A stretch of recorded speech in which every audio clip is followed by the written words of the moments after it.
Welcome, welcome, welcome to the weekly wind down. My name is Allison Tibbs, and it's just so good to see everyone here. I love already seeing the good mornings in the chat. So just let us know how you're feeling this morning. Let us know this morning. And before we begin, I just want to do a quick little announcement here. So next Friday will be Align Design with Gabby. So don't forget to RSVP to add to your calendar, and you will receive a reminder 1 hour before via email before the class. So go ahead and RSVP for that. It's going to be a great time. And also, this class will be recorded for later viewing, so keep that in mind with anything that you share, both in the chat and video or audio. It will all be captured in the recording and will be heard or viewed by others who are watching the replay. So with that, I just want to say again, good morning and welcome. Today's class is all about trust in your magic. My name is Allison Tibbs, and I'm so thrilled to be here today. And I was so thrilled for this topic in particular as I was reflecting over my week and thinking about how I want to go into the weekend and prepare myself for what's next. It just dropped in on me, and it's like we all need to make sure that we are trusting in ourselves and trusting in our magic. And in our busy lives, it's so easy to feel like we just have to constantly do it all. We have to constantly be available, constantly doing so many things that we can forget to kind of check in with ourselves. We can forget to kind of connect with ourselves. And what's at risk when we do that, when we're always on the go, or we're always doing, is that we might miss an opportunity to listen to that inner voice, to tap into our inner confidence, our inner coach, our inner warrior, our inner kind of leader. And it's just understanding that our worth isn't defined by how much how much we produce or how much we do, but it's also about how well we honor our needs, our values, and our boundaries. And so today we're going to really look at how can we really deepen our connection with ourselves and develop some practices around self-connection, self-trust, and all of that good stuff. So at the end of this, you should feel a little bit more confident in your ability to listen to that inner voice and take actions that align with your true self. So hopefully that aligns with you, because I was really pumped about it and wanted to share a little bit about that. Now, as I was thinking about this idea of trusting in your magic, trusting in yourself, I have a quote that I actually received in a book when I was graduating high school, like over 20 years ago. But it's a quote that came up to me. And so I'm going to share this with you. It's from Dr. Seuss, and it says, "You have brains in your head, you have feet in your shoes. You can steer yourself any direction you choose. You're on your own, and you know what you know, and you are the one who will decide where to go." I love it. It's a book that I got, and I remember getting it as like a high school senior, just graduating, and be like, this book, why would my mom give me a Dr. Seuss book? And it turned out to be a really great guide for a lot of things. And so today, yes, Annie, we are really going to make sure that we take the time so we're not too busy to miss the magic. And this is something that can be so helpful. So I'm glad that you're seeing, Annie, the correlation between your kids and seeing it with ourselves. It's funny how we can get a lot of life lessons from our kids, from the kids in our lives, or a Dr. Seuss book, right? So that's the vibe of today. And we're going to look at it and we're going to think of this first way with just reflection. Now, when we lean into that deep self-trust, and that's really what I'm going for. It's when you can really tap into that, there's this deep knowing, the self-trust. And when we are in that space, we're connecting with our intuition, and we're also connecting to those empowering beliefs that support us to show up with clarity and confidence. And maybe it's something that you feel when you're in a meeting and you decide, I'm going to speak up here, or you tried something new, or maybe you're going to wear a bold lipstick today, or you're going to uphold a boundary by saying no. In any of those ways, in any of those spaces, I want you to take some time this week to think about this week. And I want you to describe a time when you were in deep self-trust this week. And I want you to write about, how did it allow you to show up? And what was the outcome? As you think about deep trust, and again, it could have just been one moment, but what was that moment for you? I know for me, I was on a call with someone this week and I could like my spidey sense was tingling like she wants to say something. She's concerned about something. There's something on her mind that she's not saying. And I took a deep breath. This was with a potential client for a really big project that I was kind of pitching to her. And I just said, okay, what are your concerns? What are your worries? What are your fears? Let's create some space to talk about them. And it opened up this really beautiful conversation where it was scary for me to kind of like take on all of her fears at once, but it was the right choice because at the end of it, she felt so comfortable with me that she was like, Allison, I definitely want to move forward on this project with you. And I know it's because I recognized what she was feeling and I was bold enough to say, let's meet it head on. So that was me stepping into deep self-trust and listening to that inner voice. So I want to know the same for you. Take about 3 minutes and journal about a time this week where you were in deep self-trust. How did it allow you to show up, and how did it end? What was the outcome? I can't wait to see what you come up with.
Wonderful. All right. So hopefully you got a chance to think about or reflect on that time when you listen to deep self trust.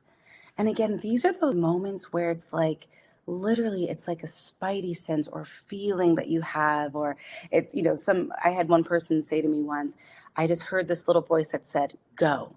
And I just knew that I had to go. Or you just like, this is the right thing. And these are the moments that sometimes we forget about those moments, or sometimes we forget how we got to that moment. Because again, we're so busy in our head that we don't realize, like, oh, wait, that was a moment where I really trusted myself. I said yes, or I said no, or I decided to wear that bold lipstick and I was able to leave the house feeling super confident. And we have one already here in the chat. It says, I felt stumbling blocks trying to keep trying to get in my way. And instead of hiding it, I allowed myself to be seen and supported by my partner. While it was challenging to feel so emotional, talking through it also made sure that I was present in the moment that truly matters. Like my meeting my nephew for the first time or celebrating my grandmother's 80th birthday. I love that it allowed you to be present.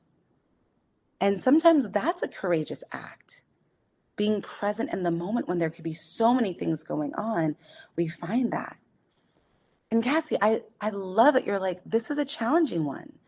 We're in the middle of a remodel, and I've been making a lot of decisions that give me anxiety, like tile, kitchen. I totally understand that. This week, I had to stop listening to other opinions and go with my gut. The results are beautiful so far. Well done, Cassie. Well done. Yes, it's all the input that we get. I heard like a stat that we get like thousands upon thousands of input on a daily basis. And our brains can only process about 40 of those things that come into our brain. And when you learn to quiet the noise and listen to that deep voice, that deep trust, and make a decision, it does something to you. So Cassie, I'm so glad that you had that. And I promise all of you, as you reflect on this, you're going to find more and more examples, more and more things that show up. Now, if this was a bit of a challenge for you, I'm going to share one of the easiest ways to kind of tap into that and to learn to trust yourself is by taking action, immediate action. And sometimes you might have to take messy action or imperfect action, or it might even mean taking action while you're afraid. But one of the easiest ways to really tap into that self-trust really is through action. And so I want you to take some time and journal about what is one action that you can take to increase your ability to trust yourself. What is one thing that you can do? Now, for me personally, I recently started taking pole classes. Talk about self trust as you're hoisting yourself up a skinny pole and have to spin and hang. And one thing over the first couple of classes, it's been so humbling, it's been exhilarating, it's been painful at times. And one thing that I said this week, what I'm going to do is I'm going to buy a 5 class pass. I'm actually going to buy like a pass so that way I have the classes in my like diary of class like inventory, and I'm going to schedule all 5 of the classes out this week. So next week and the week after, I know what my classes are. So that's the action I'm taking to trust myself to keep going and build that consistency so I don't give up and I don't let something challenging cause me not to pursue something that's fun and exciting for me. So take some time and journal. What is one action that you can take to increase your ability to trust yourself? I can't wait to see what you come up with.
All right.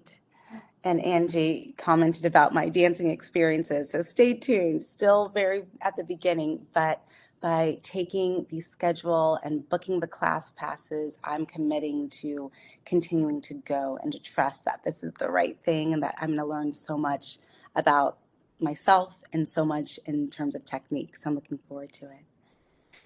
So we have Noelle says, you know what? I can turn down something in order to say yes to me, honoring my capacity and knowing that everything will be okay.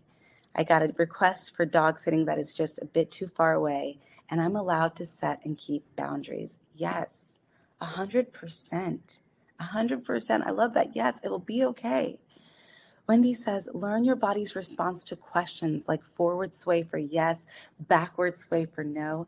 Then practice asking yourself yes or no questions, and you will learn quickly what your body wants. I love that. And if we really create that opportunity to learn our body's responses, I love that you bring this up. We will start to have that knowing almost immediately. Immediately. I have a friend who says, if it's not a full body yes, it's a wholehearted no.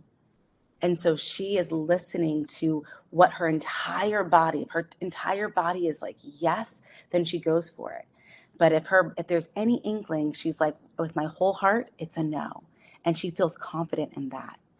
So I love this. And Wendy, you're actually kind of like leading me into this next thing that I was thinking about for us to ponder and learn. But it's really taking those actions, a tangible thing that you can do that's like, this is me taking action.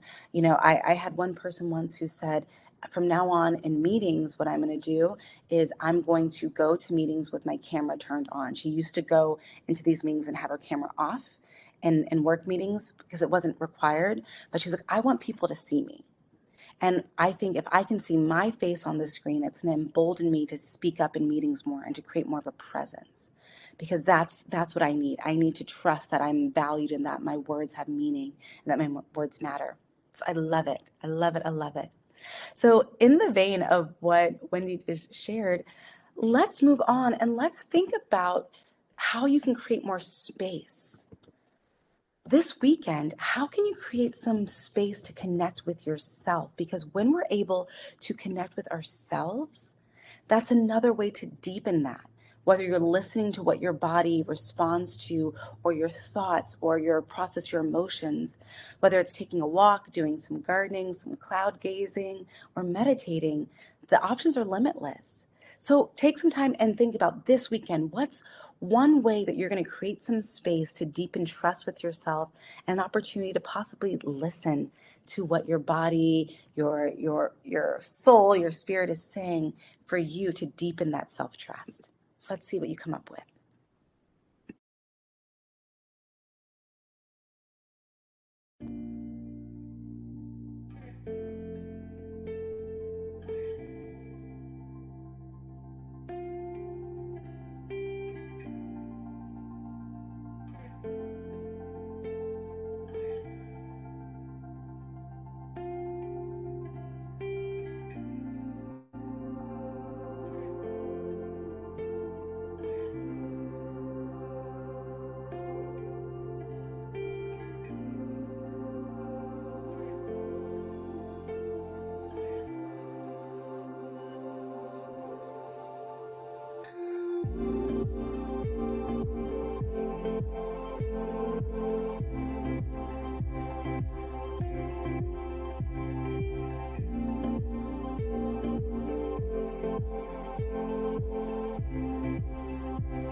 Welcome back. Welcome back. So the reason why I loved that prompt in particular, it's because it is just a reminder that you already have the ability to practice that self-trust. When you give yourself a space, or you create a moment where you're going to plan to be with yourself to connect with that, it's like a reminder that you have it. I'm going on a long hike this weekend, which I'm so excited about.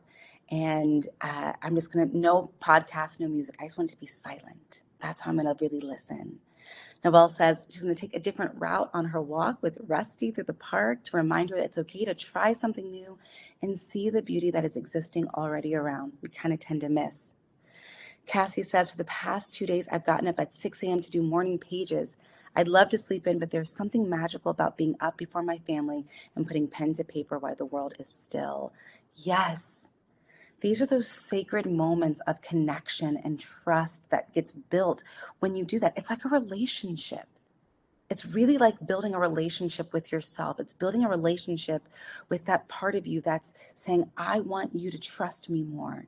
I want space to speak so you can listen, so you can feel, so you can really engage with me. That's really what it is. So, Cassie, when you're doing those morning pages, or maybe you are enjoying the walk, or you're just enjoying your coffee in silence, or you're taking a few moments before you get into the house to sit in your car and just breathe for a little bit, just to listen. It's like a really good relationship that you have with yourself. And it takes consistency to build this practice. Some of you need more of a practice around this. And one way to help with that is really creating that inner voice, creating that mantra, that affirmation.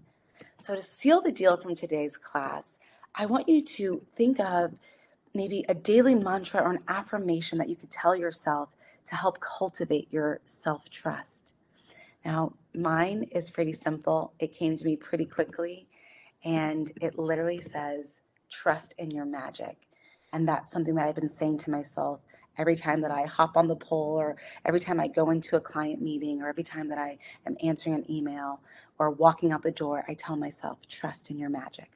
So take about 3 minutes and think about what could you start to tell yourself to help you tap in and cultivate deeper levels of self-trust.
right. Well, welcome back. Hopefully, you have one mantra or affirmation or something that you can say to remind yourself. As I shared mine, it's trust in your magic. And that has been my thing all week. And it has been so helpful for me. Noelle says, I'm safe to trust my inner knowing. I will always have my own back. As you hear those, it does make you feel really good. And it's more of a real reminder of what you already know to be true. And that's why words are so powerful. And if you have the space to take action and the space to listen, and you have a mantra or something to really reinforce that, you will start to cultivate that deeper level of trust. And we'll go back to that quote that I shared at the beginning of class because I think it's just such a great reminder. But just remember, you have brains in your head, you have feet in your shoes, you can steer yourself any direction you choose. You're on your own and you know what you know, and you are the one who will decide where to go. So hold on to those. Wendy, yours is I'm open to listening to myself. That's a beautiful way to send out. And that's my wish and hope for each and every one of you. Be bold enough to listen. Be bold enough to follow. You know deep down. Cultivate that deep self-trust. Trust in your magic. Have a beautiful Friday, a beautiful weekend, and a beautiful month to end the rest of the month. Thank you all so much, and I will see you again very soon in one of these classes.